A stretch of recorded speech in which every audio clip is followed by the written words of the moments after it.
ሰላም ዩቲዩብ ዛሬ ይዤላችሁ የመጣሁት ቁመትን የመጨረሻው ደረጃ የማድረስ እንዲሁም ደግሞ ፖስቸርን የማስተካከል ወርክአውት ፕላን ወይም ደግሞ ለ90 ቀን የሚቆይ ወይም ደግሞ ለ3 ወር የሚቆይ ወርክአውት ፕላን ይዤላችሁ የመጣሁት ማለት ነው። ከቲክቶክ የመጣችሁ ሰዎች እርግጠኛ ነኝ ይሄ ቪዲዮ ለእናንተ በጣም አስፈላጊ ነው ማለት ነው።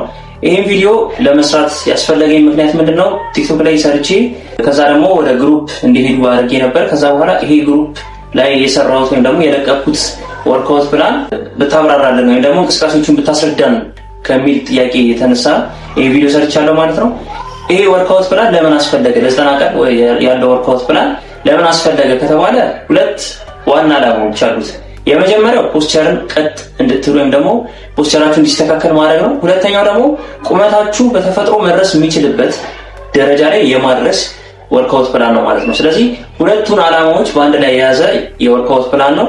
ይሄንን እንቅስቃሴ ወይም ደግሞ ወርክአውት ፕላን በመስራታችሁ አንደኛ ግሮዝ ሆርሞናችሁ እንዲጨምር በዚህም ደግሞ ቁመታችሁ ከፍ እንዲል ማድረግ ይችላል ማለት ነው። ሁለተኛ ደግሞ ፖስቸራችሁ ቀጥ እንዲል እንዲሁም ደግሞ ያማረ ተክለሰውነት ያላችሁ እንዲመስል ለሰዎች ትታዩ ማለት ነው እንዲመስል ያደርጋል ማለት ነው። በዚህም ኮንፊደንሳችሁ እንዲጨምር የሚያደርግ ነው ማለት ነው። ስለዚህ ይሄን ወርክአውት ፕላን ከመጀመሪያ በፊት ራሴም ደግሞ ለአንድ ወር ራሴን ቻሌንጅ አድርጌ ሰርቻለሁ። ይሄንን ለአንድ ወር የሰራሁት ወርክአውት ፕላን ለእናንተ ኢቭኒንግ ብዬ ከሰጠሁት ወርክአውት ፕላን ጋር ተመሳሳይ ነው። ኦልሞስት ወደ 3 ወይ 2 ኤክሰርሳይሶች ቢጨመርበት ነው አሁን ያለው ላይ ማለት ነው። እኔ የሰራሁት ላይ ኦልሞስት ተመሳሳይ ናቸው ለማለት ያክል ነው። ያንን እንቅስቃሴ ለአንድ ወር በተከታታይ ቼክሊስት አውጥቼ ጠዋት ላይ ልክ ስነሳ ቼክሊስት አለኝ እለጥፈዋለሁ። ከመኝታ ፊት ለፊት እለጥፈውና ከዛ ጠዋት ላይ ስነሳ ያንን እንቅስቃሴ ልክ እንደሰራው ራይት እያልኩኝ አልፋለሁ ማለት ነው። ስለዚህ ዴይ 1 ያልቃል። ዴይ 2 እንደዚህ እያለ 30 ቀን ያህል ፖስቸር ለማስተካከል ሰርቻለሁ። እንዲሁም ደግሞ ቁመቴን ማክሲማይዝ ለማድረግ ሰርቻለሁ ማለት ነው።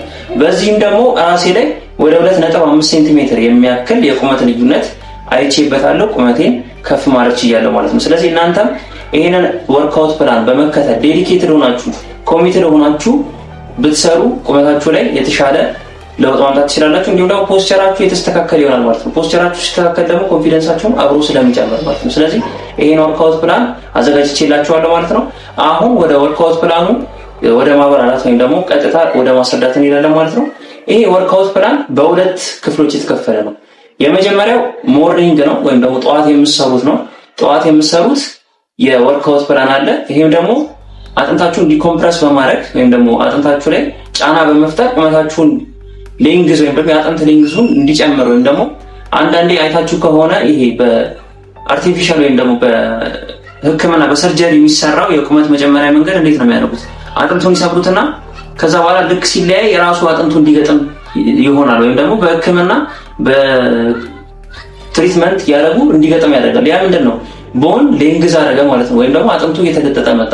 አጥንቱ በተለቀጠ ቁጥር ደግሞ ቁመት ይጨምራል ማለት ነው። ስለዚህ እነዚህ እንቅስቃሴዎች አጥንታችሁን አይደለም የሚሰብሩት፣ የለጠጡት ይመጣሉ። ወይም ደግሞ ስኬሌታል መስሎች አሉ ወይም ደግሞ ጡንቻዎች አሉ። እነዛንም ስትረስ እያደረጓቸው እና ደግሞ ጥንካሬያቸውን እየጨመሩ ይሄዳሉ ማለት ነው። በዚህም ቁመታችሁ እንዲጨምር እና ደግሞ ፖስቸራችሁ እንዲስተካከል ያግዛችኋል ማለት ነው። ስለዚህ የመጀመሪያው ጠዋት ላይ የምትሰሩት እንቅስቃሴዎች ምንድን ናቸው ወደሚለው ደግሞ እንግባ ማለት ነው። የመጀመሪያው ጠዋት የምትሰሩት እንቅስቃሴ ሃንጊንግ ፍሮም ባር የሚባለውን እንቅስቃሴ ነው።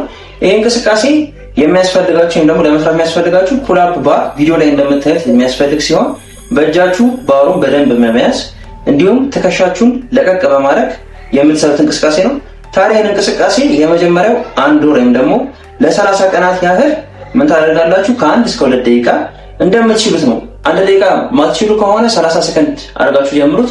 30 ሰከንድ ለማትችሉ ከሆነ ደግሞ 10 ሰከንድ 20 ሰከንድ አድርጋችሁ ጀምሩት። ራሳችሁን በጣም ማስጨነቅ የማይጠበቅባችሁ የምትችሉትን ያህል ግን ማክሲማይዝ አድርጋችሁ ለመስራት ወይም ደግሞ የመጨረሻ አቅማችሁን ተጠቅማችሁ ለመስራት ሞክሩ ማለት ነው። ይሄን እንቅስቃሴ የመጀመሪያው ላይ ከ1 እስከ 2 ትምትላለች። እሷ ደቂቃ ናት። ከ1 እስከ 2 ደቂቃ መያዝ ይጠበቅባችኋል ነው። ከዛ ደግሞ አንድ ወር ወይም ደግሞ አንድ ወር እንዳለቀ 30 ይላል። ከ30 በኋላ ደግሞ ይጨምራል። ይሄ ቁጥር ከ2 እስከ 3 ይላል። ያ ማለት ከ2 እስከ 3 ደቂቃ ብትሰሩት የተሻለ ነው ማለት ነው። ከዛ ደግሞ ከ60 ቀን በኋላ ደግሞ ወይም ደግሞ 60 ከሚለው ቁጥር በታች ደግሞ ምን አለ? ከ3 እስከ 4 ይላል። ከ3 እስከ 4 ደቂቃ ይሰራል ማለት ነው። ሁለተኛው እንቅስቃሴ ደግሞ ኮብራ ፖዝ የሚባለው እንቅስቃሴ ነው። ይሄ እንቅስቃሴ አንገታችሁን ቀና እና ደግሞ ደረትን ገፋ በማድረግ ቪዲዮ ላይ እንደምታዩት የሚሰራ ሲሆን ይሄን እንቅስቃሴ 2 በ20 ሲባዛ በ20 የሚላል ያ ማለት ነው 2 ማለት ዙር ማለት ነው። ሁለቴ መስራት ይጠበቅባችኋል። ኮብራ ፖዝ የምትባለው እንቅስቃሴ 2 ዙር መስራት ይጠበቅባችኋል ማለት ነው። የመጀመሪያው ዙር ላይ ስንት ሰከንድ ትይዛላችሁ? 20 ሰከንድ የመጀመሪያው ዙር ላይ ከያዛችሁ በኋላ ያ ደግሞ ካለቀ በኋላ ወይም ደግሞ 20 ሰከንድ ካለቀ በኋላ ደግሞ በድጋሜ ትደግሙታላችሁ ማለት ነው። ስለዚህ 20 ሰከንድ በእረፍት የምትሰሩት ይሆናል ማለት ነው። ስንት ዙር ሆነ ማለት ነው? 2 ዙር ሰራችሁት እንደማለት ነው። ሶስተኛው እንቅስቃሴ ፔልቪክ ቲልት የሚባለው እንቅስቃሴ ነው። ይሄ እንቅስቃሴ በጀርባችሁ በመተኛት እንዲሁም ጉልበትን በማጠፍ የምትሰሩት ሲሆን ታችኛው የጀርባ ክፍል ቀጥ እንዲል ያደርጋል። ትንፋሽ በመሰብሰብና በመልቀቅ የሚሰራ ሲሆን ይሄን እንቅስቃሴ ደግሞ ለ15 ድግግሞሽ ያህል የምትሰሩት ይሆናል ማለት ነው። አራተኛው እንቅስቃሴ ስፓይን ትዊስት ወይም ደግሞ ሱፒን ትዊስት ይባላል።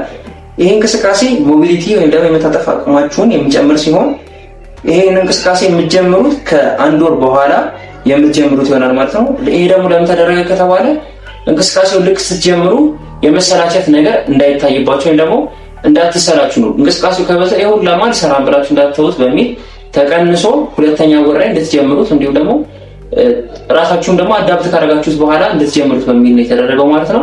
ስለዚህ ሰረዝ ያለበት ምንም ነገር አትሰሩ ማለት ነው። ያንን የምትሰሩት ከ2 ወር በኋላ ከ3 ወር በኋላ ነው እንደማለት ነው። ያንን ኮንሲደር አድርጋችሁ እንድትሰሩ ነግራችኋለሁ ወይም ደግሞ እመክራችኋለሁ ነው የሚባለው። ብቻ እንደዛ ነገር ነው ማለት ነው። የመጨረሻው ደግሞ የጠዋት እንቅስቃሴ የሚሆነው ደግሞ ምንድነው? ዳውንዋርድ ዶግ የሚባለው እንቅስቃሴ ነው። ይሄም ከ1 ወር በኋላ የሚሰራ ሲሆን ይሄን እንቅስቃሴ ደግሞ ስትሰሩት ቪዲዮ ላይ እንደምታዩት አይነት አሰራር ነው የምትከተሉት። ይሄን እንቅስቃሴ ደግሞ ከ30 እስከ 45 ሰከንድ የምትሰሩት ይሆናል ማለት ነው። አሁን ጠዋት ላይ የምትሰሯቸውን ወይም ደግሞ ሞርኒንግ ብለው የተጻፉት እንቅስቃሴዎች አሉ አይደል? ወይም ደግሞ ከጎን የተጻፉትን ጨርሳችኋል ወይም ደግሞ የጠዋቱን እንቅስቃሴ ጨርሳችኋል ማለት ነው። ቀጣይ ደግሞ ወደ ምን እንሄዳለን ማለት ነው? ወደ ኢቭኒንግ ወይም ደግሞ ማታ ላይ ወደሚሰሩት እንቅስቃሴዎች እንሄዳለን ማለት ነው። አሁን ኢቭኒንግ ያልኳችሁ እንቅስቃሴ እኔ ለ1 ወር ያህል ሰራ የነበረው እንቅስቃሴ ናቸው ማለት ነው። እነዚህ ደግሞ ለምንድነው ወደ ማታ ያመጣው ከተባለ አንደኛ ሁላችንም ስራ ወይም ደግሞ ትምህርት አለን። እነዚህ እንቅስቃሴዎች ደግሞ ጊዜ ሊፈልጉ ይችላሉ። ማለትም ከ30 ደቂቃ እስከ 40 ደቂቃ 20 ደቂቃ እስከ 40 ደቂቃ ብለን ያዘውና ከ20 እስከ 40 ደቂቃ ሊይዝባችሁ ይችላል። ያ ደግሞ ጠዋት ላይ ሲሆን ትምህርት አለ፣ ስራ አለ። ያንን ነገር በማሰብ ወደ ማታ እንዲሄድ አድርጌዋለሁ ማለት ነው። ወይም ደግሞ ወደ ማታ እንድትሰሩት አድርጌዋለሁ ማለት ነው። ስለዚህ ቀጥታ ወደ ኢቭኒንግ እንቅስቃሴዎች ደግሞ አሁን የገባን ወይም ደግሞ እያወራንበት እንሄዳለን ማለት ነው። የመጀመሪያው ኢቭኒንግ ላይ ወይም ደግሞ ማታ ላይ የምትሰሩት እንቅስቃሴ ሃምስትሪንግ ስትሬች ሲሆን ይሄን እንቅስቃሴ ከ30 እስከ 40 ሰከንድ የምትሰሩት ይሆናል። ከ30 ቀናት በኋላ ደግሞ ከ45 እስከ 60 ሰከንድ ይሰራል ማለት ነው። ከ60 ቀናት በኋላ ደግሞ ከ60 እስከ 90 ሰከንድ ትሰሩታላችሁ ማለት ነው። ቀጣዩ እንቅስቃሴ ደግሞ ምንድነው የሚሆነው? ካልፍ ስትሬች ነው የምትሰሩት። ቀለል ያለ እንቅስቃሴ ነው። ይሄን እንቅስቃሴ ከ30 ሰከንድ ጀምራችሁ የምትሰሩት ነው ማለት ነው። 30 ሰከንድ የሚሆነው የመጀመሪያዎቹ 30 ቀናት ላይ ነው ወይም ደግሞ 1 ወሩ ላይ ነው ማለት ነው። ከዛ ቀጣዮቹን ደግሞ 45 ሰከንድ፣ ከዛ ደግሞ የመጨረሻዎቹን 30 ቀናት ወይም ደግሞ ከ60 ቀናት እስከ 90 ቀናት ያሉትን ደግሞ ከ60 ሰከንድ እስከ 90 ሰከንድ የምትሰሩት ነው ማለት ነው። ሶስተኛው ኤክሰርሳይዝ ደግሞ ሂፕ ፍሌክሰር ስትሬች የሚባል ነው። ቪዲዮ ላይ እንደምታዩት ነው። ይሄን እንቅስቃሴ እግር እየቀየራችሁ መስራት ይጠበቅባችኋል። በአንደኛው እግር 20 ሰከንድ እስከ 30 ሰከንድ የምትሰሩት ይሆናል። በሁለተኛው እግር ወይም ደግሞ በሌላኛው እግር ደግሞ ከ20 ሰከንድ እስከ 30 ሰከንድ የምትሰሩት ይሆናል ማለት ነው። ቀጣዩ እንቅስቃሴ ደግሞ ቸስት ኦፕነር የሚባለው እንቅስቃሴ ነው። ይህ እንቅስቃሴ ትከሻችሁ እጥፍ ያለ ከሆነ ለማስተካከል እንዲሁም ደረታችሁ ትክክለኛውን ፖስቸር እንዲይዝ ያግዘዋል። ይህም እንቅስቃሴ ከ20 ሰከንድ እስከ 30 ሰከንድ የሚሰራ ነው ማለት ነው። አምስተኛው እንቅስቃሴ ደግሞ ካትካው ፖዝ ሲሆን በቪዲዮ ላይ እንደምታዩት ማለት ነው። ይህን እንቅስቃሴ ከ12 እስከ 15 ድግግሞሽ የምትሰሩት ይሆናል።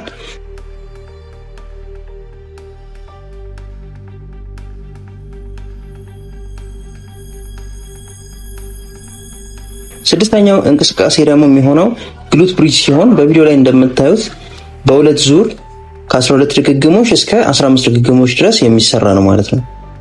ቀጣዩ እንቅስቃሴ ደግሞ ዎል ሲት ሲሆን ግድግዳ ላይ በመደገፍ የምትሰሩት ነው። ይሄን እንቅስቃሴ ከ30 እስከ 40 ሰከንድ ይዛችሁ ትቆያላችሁ ማለት ነው። ከዎል ሲት በኋላ ወይም ደግሞ እዛው ግድግዳ ላይ እንዳላችሁ ደግሞ ወይም ደግሞ ከፍ በማለት የምትሰሩት እንቅስቃሴ ምንድነው? ዎል አንግልስ የተባለው ቀጣዩ እንቅስቃሴ ነው ማለት ነው። ይሄን እንቅስቃሴ ደግሞ ቪዲዮ ላይ እንደምታዩት አይነት እንቅስቃሴ ሲሆን ይሄን እንቅስቃሴ ከ10 ድግግሞሽ እስከ 12 ድግግሞሽ የምትሰሩት ይሆናል ማለት ነው። ከ30 ቀናት በኋላ ደግሞ የምትሰሩት ይጨምራል ማለት ነው። ዘጠነኛው እንቅስቃሴ ደግሞ የሚሆነው ፕላንክ ነው። ይሄም ቀለል ያለ እንቅስቃሴ ሲሆን ይሄንን እንቅስቃሴ ከ30 ሰከንድ እስከ 40 ሰከንድ ድረስ ይዛችሁ በመቆየት የምትሰሩት ነው ማለት ነው። አስረኛው እንቅስቃሴ ደግሞ ሱፐርማን የሚባለው እንቅስቃሴ ሲሆን ይሄም እንቅስቃሴ ደግሞ እስከ 12 ድግግሞሽ የሚሰራ እንቅስቃሴ ነው ማለት ነው። ቀጣዩ ደግሞ በርድ ዶግ የሚባል ሲሆን ቪዲዮ ላይ እንደምታዩት የምትሰሩት ወይም ደግሞ የሚሰራ እንቅስቃሴ ሲሆን ከ8 ድግግሞሽ እስከ 10 ድግግሞሽ በሁለቱም እግራችሁ ያቀያየራችሁ ወይም ደግሞ በሁለቱም ሳይድ ያቀያየራችሁ የምትሰሩት ይሆናል ማለት ነው። ቀጣዩ እንቅስቃሴ ደግሞ የሚሆነው አድቫንስድ ግሉት ብሪጅ የሚባለው እንቅስቃሴ ሲሆን ጠዋት ላይ ከምትሰሩት ጋር ተመሳሳይ ሲሆን ነገር ግን አሰራሩን ከበድ ለማድረግ የምትፈልጉ ሰዎች የምትሰሩት እንቅስቃሴ ነው። ይህንንም ደግሞ በሁለት ዙር ከ15 ድግግሞሽ እስከ 20 ድግግሞሽ የምትሰሩ ሲሆን ይህንንም ደግሞ እንቅስቃሴ ከ30 ቀናት በኋላ ትጨምሩበታላችሁ ማለት ነው። የመጨረሻው እንቅስቃሴ ደግሞ ቶራሲክ ኤክስቴንሽን የሚባለው እንቅስቃሴ ነው። ይህንን የምትሰሩት ከ60 ቀናት በኋላ ነው። ይህንንም የምትሰሩ ከሆነ ወይም ደግሞ የምትሰሩት ድግግሞሽ ደግሞ የሚሆነው ከ8 ድግግሞሽ እስከ 12 ድግግሞሽ ይሄንን ይመስላል የ90 ቀናቱ የወርክአውት ፕላን። ይሄ የወርክአውት ፕላን ፖስቸራችሁን ማስተካከል እንዲሁም ደግሞ ቁመታችሁን የመጨረሻ ደረጃ ላይ ማድረስ የወርክአውት ፕላን ወይም ደግሞ ወርክአውት ፕላን ነው ማለት ነው። ይሄንን ወርክአውት ፕላን ስትሰሩት እኔ የምሰጣችሁ ቲፕ ምንድነው? አንደኛ ፕሪንት አድርጉት ይሄንን ወርክአውት ፕላኑ። ከዛ ደግሞ ከመኝታችሁ ፊት ለፊት ልክ ስትነሱ የምታዩት ቦታ በማድረግ ልክ ስጨርሱ ወይም ደግሞ ልክ ሰርታችሁ ስጨርሱ ቲክ ማድረግ ማለትም አሁን ለምሳሌ አንድ እንቅስቃሴ ሰራችሁ ከዛ ቲክ ታደርጋላችሁ። ሁለተኛ ነው እያላችሁ ከዛ ዴዋንን ጨረሳችሁ ማለት ነው። ቦክስ ያዘጋጀውላችሁ ቲክ በማድረግ ቼክ ሊስት እንዲኖራችሁ እና ደግሞ ዴዲኬትድ እንድትሆኑ ኮሚትድ እንድትሆኑ ነው ማለት ነው። ስለዚህ ይሄንን ይመስላል የወርክአውት ፕላኑ። ይሄን ቪዲዮ ከወደዳችሁት እንዲሁም ደግሞ ቻናሉን ከወደዳችሁት ሰብስክራይብ ማድረግ አትርሱ። እንዲሁም ደግሞ ቪዲዮዎች ደግሞ ስለቅ ቶሎ ለእናንተ እንዲደርስ ደግሞ የደወል ምልክቷን ተጫኑትናል ማለት ነው። ይሄን ቪዲዮ ከወደዳችሁት ላይክ ማድረግ አይረሳ። እንዲሁም ደግሞ ሐሳብና አስተያየት ካላችሁ ደግሞ ኮሜንት ላይ ማስቀመጥ፣ እንዲሁም ደግሞ ይጠቅማል ብላችሁ ለምታስቡት ሰው ሼር ማድረግ አትርሱ። በሌላ ሐሳብ በሌላ ቪዲዮ እስክንገናኝ ድረስ ፒስ አውት።